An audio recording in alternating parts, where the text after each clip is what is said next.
स्वानुभव के इस सुखद सत्र में मैं आपका हृदय से स्वागत करता हूँ, अभिनंदन करता हूँ, अभिवादन करता हूँ।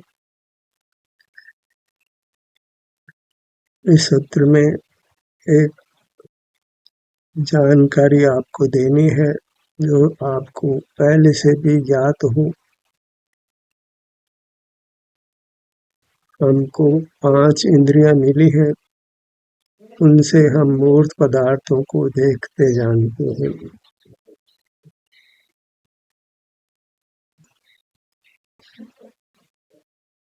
और हमें मूर्त पदार्थ सुखद लगते हैं, उनको हम पाने का प्रयत्न करते हैं।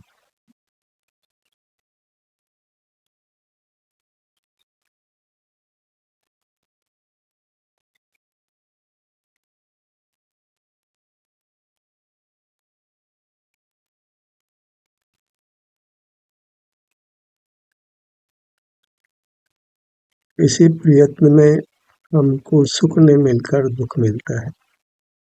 कोई भी मूर्त पदार्थ सुख स्वभावी नहीं है। उनका स्पर्श, रस, गंध, वर्ण और आवाज उसमें सुख नहीं है।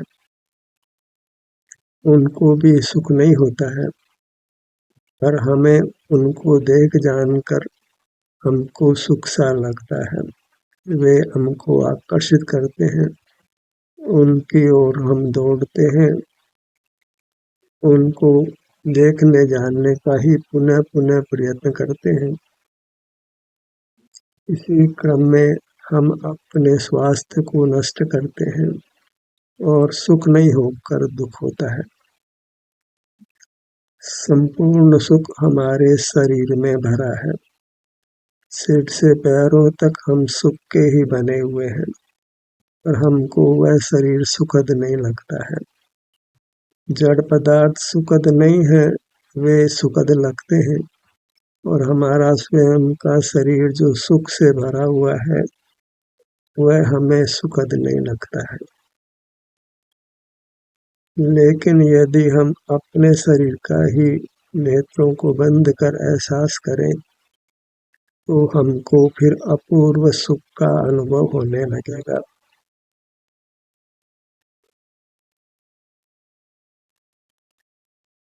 और फिर बाहर के पदार्थ जो सुखद लगते हैं वे हमको नीरस लगेंगे। जड़ पदार्थों की ओर प्रवृत्ति करने से जीव ने नाना बार मरण को प्राप्त किया है। हिरण को रेगिस्तान के बालू में सूर्य की चमक में पानी का भ्रम होता है और वह रेगिस्तान में पानी पाने के लिए दौड़ता है और थककर चूर होकर मर ही जाता है। मछली पानी में मांस के स्वाद की ओर दौड़ती है और मछुआरे के द्वारा डाले हुए तकुए में जीभ फंसाकर अपने प्राण को गंवाती है। भंवरा कमल की सुगंध में बैठता है और संध्या में जब कमल बंद होने लगता है तो भी वह उस फूल में ही बैठा रहता है। कमल का फूल बंद हो जाता है और वह प्राण गंवा देता है। पतंगा रोशनी की ओर दौड़ता है, रोशनी उसको अच्छी लगती है। हम देखते हैं कि बल्ब के नीचे रात्रि में कितने मच्छर पतंगे जलकर भस्म होकर मर जाते हैं। इसी प्रकार आवाज की ओर आकर्षित होकर जीव उनकी ओर दौड़ते हैं और प्राण गंवा देते हैं। हमारी भी वही स्थिति है कि हमको ये मूर्त पदार्थ सुख स्वभावी नहीं होने पर भी सुखद लगते हैं और हम उनको पाने का ही रात दिन प्रयत्न करते हैं। जबकि सुख हमारा ही स्वरूप है, हम सुख के ही बने हुए हैं। अपने शरीर का एहसास करें तो हमको अनुपम सुख मिलता है। उसके लिए किसी बाह्य साधन को जुटाने की आवश्यकता भी नहीं होती है। केवल बस शरीर का एहसास भर करना है। इतना ही दुख निवृत्ति का और सुख पाने का उपाय है।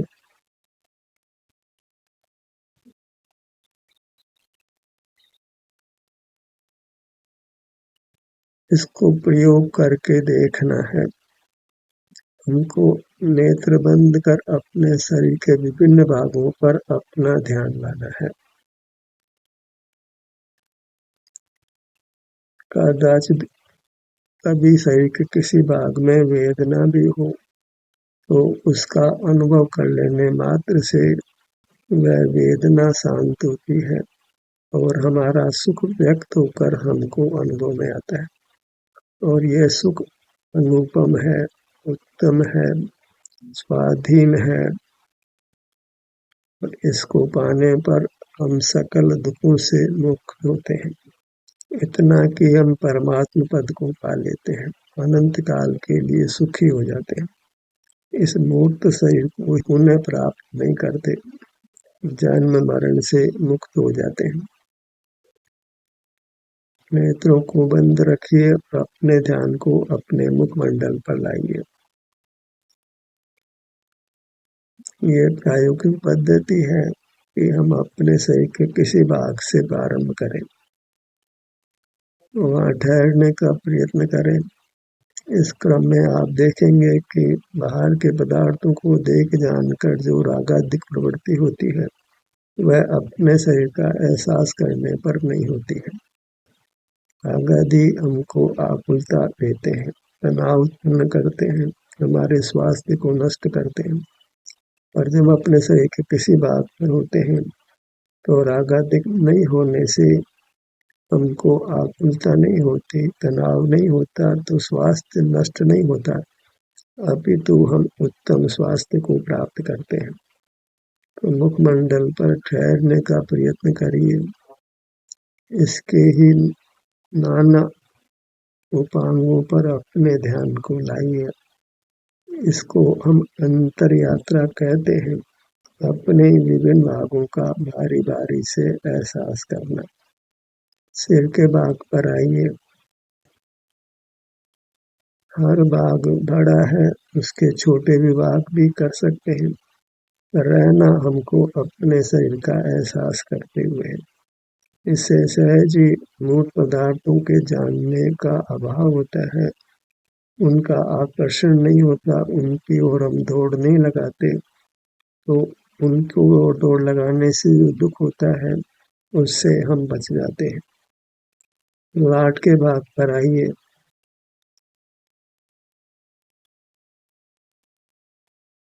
ये सुख पाने की ऐसी पद्धति है जिसमें हमको किंचित भी परावलंबन की जरूरत नहीं होती। हमने कोई शास्त्र का अभ्यास नहीं किया हो तो भी हम परम सुख को पा सकते हैं। लाट का भाग भी बड़ा है, यहाँ भी आप विचरण कर सकते हैं। लाट के विस्तार के सन्मुख ठहरिए। इसमें कोई अर्थ में नहीं करना पड़ता है, कहीं जाना भी नहीं पड़ता है और हम दुखों से बच जाते हैं। और जो हमारा स्वयं का उत्तम सुख है, अतीन्द्रिय सुख है, उसको हम स्वाधीनता से पा लेते हैं।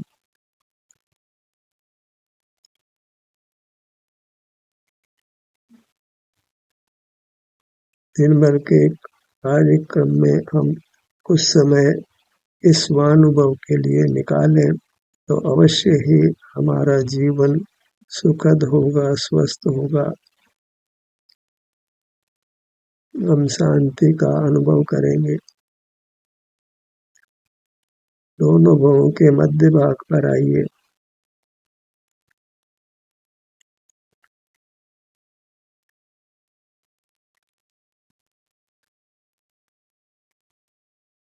ये सुखी होने का अत्यंत स्वाधीन उपाय है और ये सुख उत्तम है, वैश्विक नहीं है, निर्दोष है।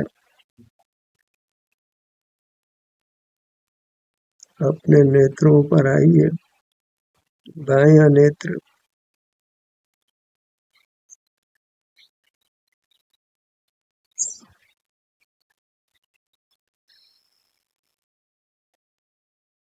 जितने भी जीव पूर्व में परमात्मा हो गए हैं, वे अपने शरीर का एहसास करके ही हुए हैं।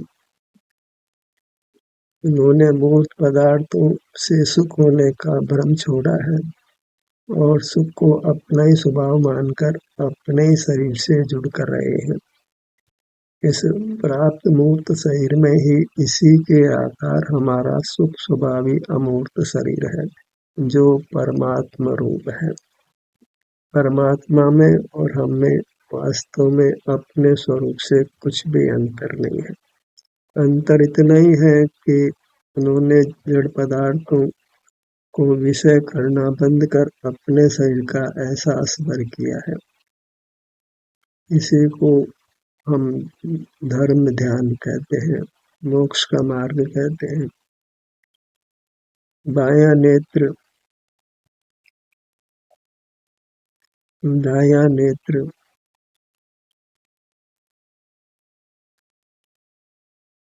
कुछ लोगों को जब वे अस्वस्थ होते हैं तो शरीर के किसी भाग में वेदना का अनुभव होता है। उस वेदना से घबराना नहीं है।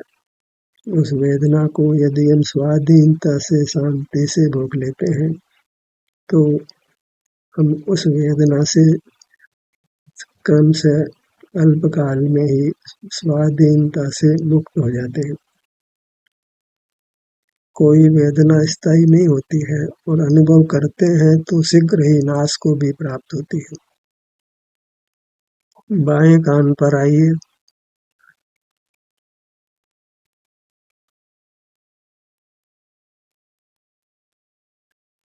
दायां कान, ये एक अध्यात्म विद्या है जो संक्षिप्त है लेकिन हमको परम सुख में स्थापित करती है। नासिका, अपनी मूर्त को हमने थोड़े थोड़े भाग से अंग उपांग कर अनुभव में लेना है। इससे सहज ही हम मूर्त के माया जाल से अपने आप को मुक्त करते हैं।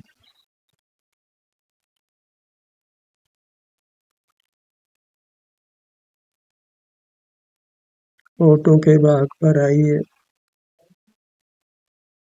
हर भाग में जैसी भी संवेदना आपको मिलती है उसको स्वीकार कर उसी का अनुभव करते हुए रहना है। बाहर इंद्रिय ज्ञान है, उससे इंद्रिय सुख मिलता है, वैश्विक सुख मिलता है, लेकिन उसका अंत विरस होता है और अपने शरीर पर आते हैं तो कदाचित दुख रूप संवेदना भी हो तो भी उसका फल सुखद ही होता है, अंत सरस ही होता है। हम परमात्मा पद को अल्पकाल में ही पा लेते हैं। संसार के सर्व दुखों से मुक्त होकर परमात्मा पद को पा लेते हैं। मुख के भीतर ऊपर की दंत पंक्ति, नीचे की दंत पंक्ति, जिह्वा, तालु,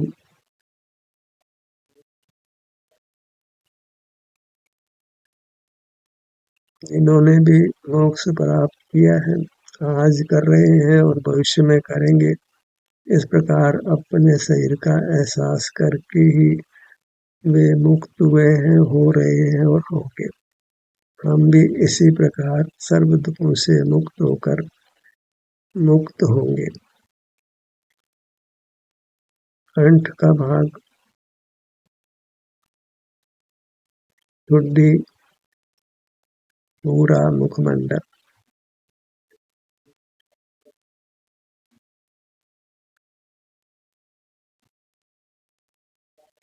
और रात्रि हमें बहुत समय मिलता है,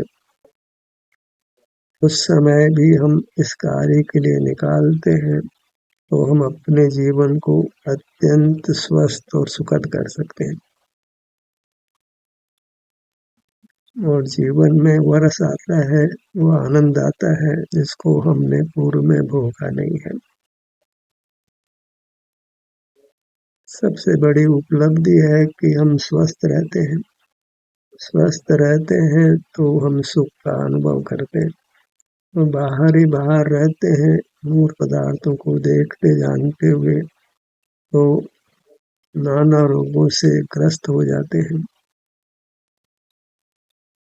रोगों की स्थिति में हमको दुख का अनुभव होता है और असमय में भी मृत्यु हो जाती है, और फिर कोई धन परिजन कोई भी सहाय नहीं होते हैं। हमें ऐसी स्थिति से बचना है। गर्दन के भाग पर आइए।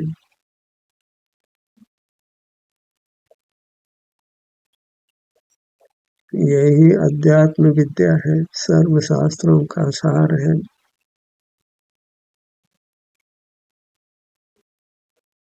सीने के भाग पर आइए।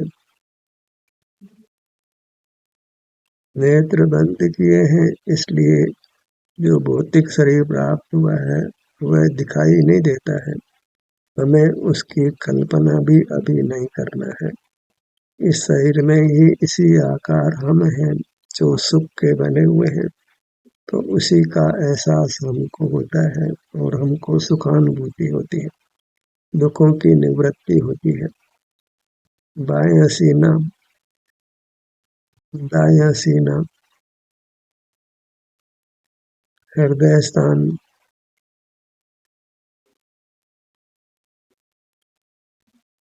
पेट का भाग,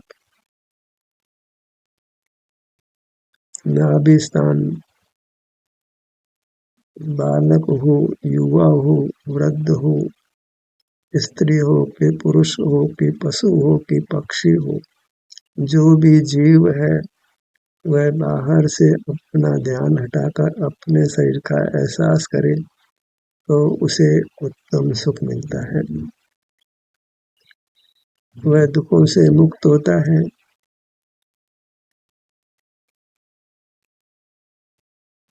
पीठ पर आइए।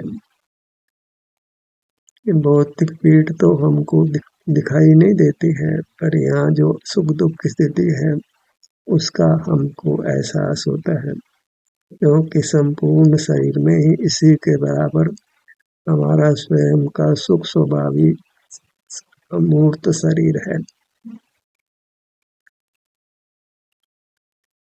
अपने ध्यान को बाएं कंधे पर लाइए। दायां कंधा,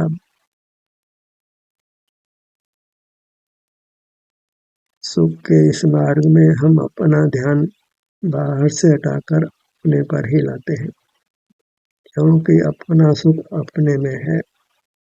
हम चेतन हैं और चेतन को ही सुख दुख होता है, क्योंकि चेतन सुख स्वभावी है। जड़ पदार्थ सुख स्वभावी नहीं है, इसलिए उनको देखने जानने में हमको सुख नहीं मिलता। तात्कालिक सुख का भ्रम होता है, पर उसका अंत अत्यंत विरस और दुखद ही होता है। दाहिनी भुजा,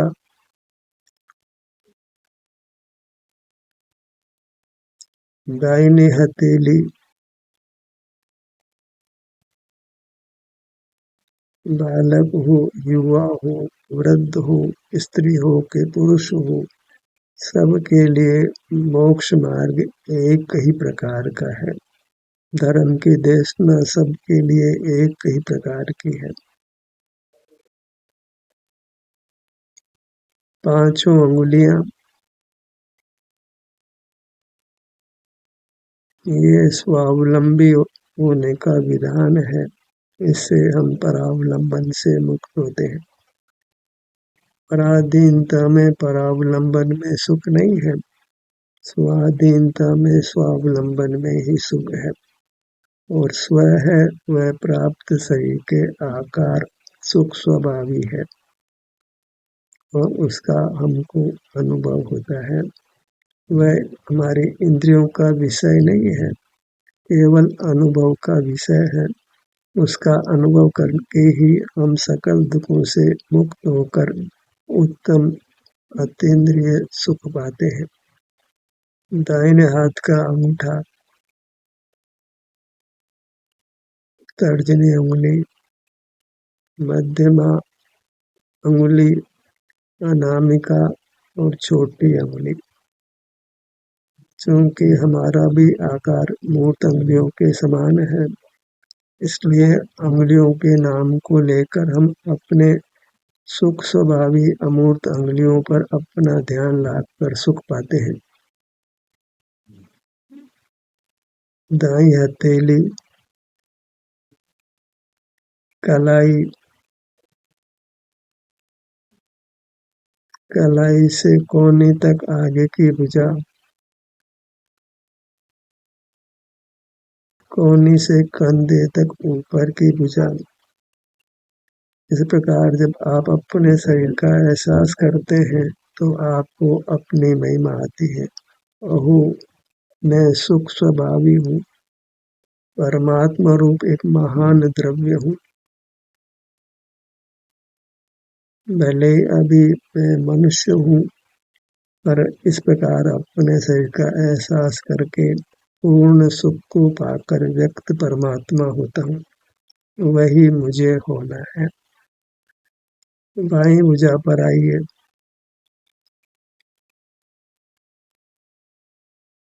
जो मुक्त हो गए हैं उनके पास कोई भौतिक संपदा नहीं है, फिर भी वे अनंत काल सुख का ही अनुभव करने वाले हैं। अपने शरीर का एहसास करें तो फिर भौतिक पदार्थों की आवश्यकताएं कम होती होती समाप्त हो जाती है। तो धन अर्जन करने का जो कष्ट है उससे भी हम मुक्त हो जाते हैं। बाईं हथेली, पांचों उंगलियां, अंगूठा, तर्जनी, मध्यमा, अनामिका, छोटी उंगली।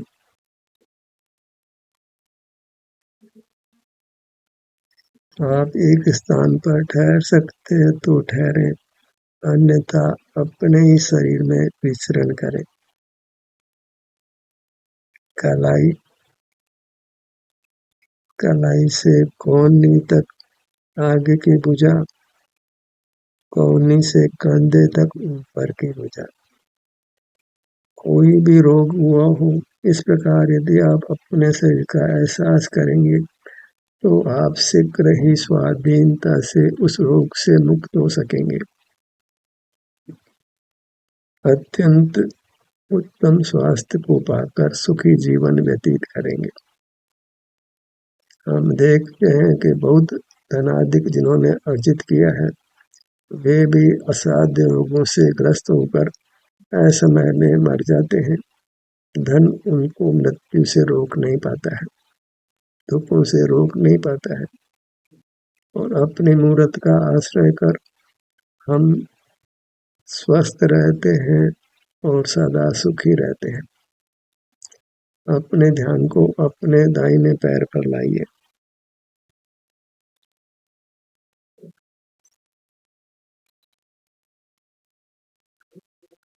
ये थोड़ा सा अभ्यास आपके जीवन को अमृत रूप करेगा, आनंद रूप करेगा और आपको सर्वोच्च परमात्मा पद प्राप्त कराएगा। दाहिने पैर की पगतली,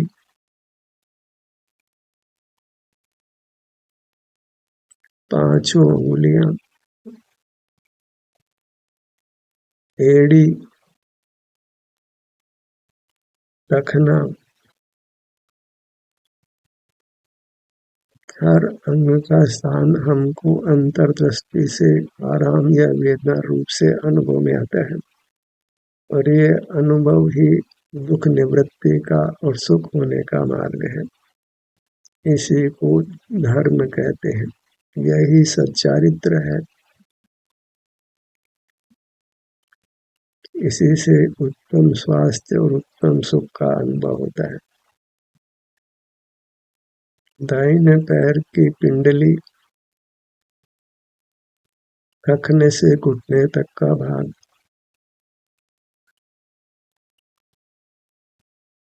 घुटना, जंगा,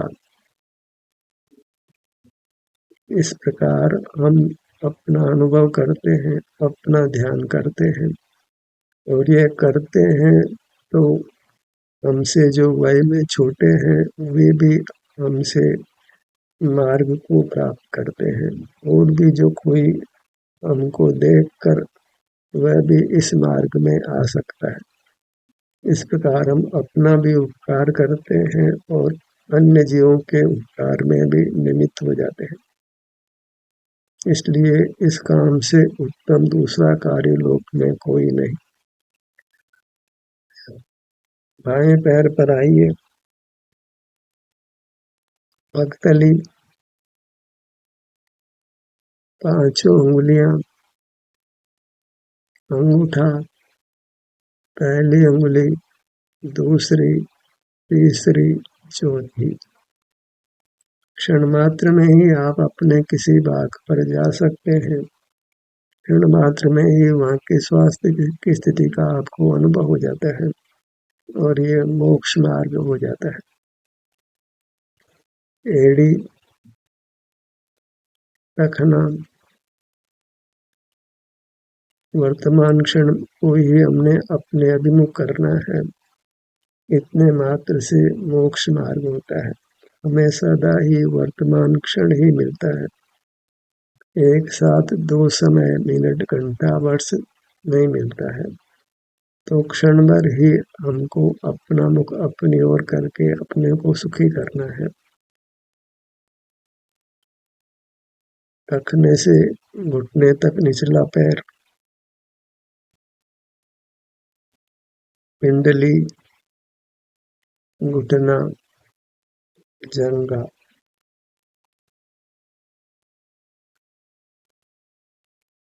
अपनी पूरी मूरत, जिसको चिन्ह मूरत कहते हैं, आत्मा कहते हैं, परमात्मा कहते हैं, सिर से पैरों तक अपने ध्यान को अपने इस विस्तार पर, अपनी मूरत पर फैलाइए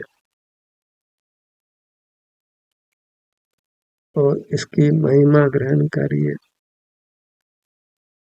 आप लोक के सर्वश्रेष्ठ पदार्थ हैं।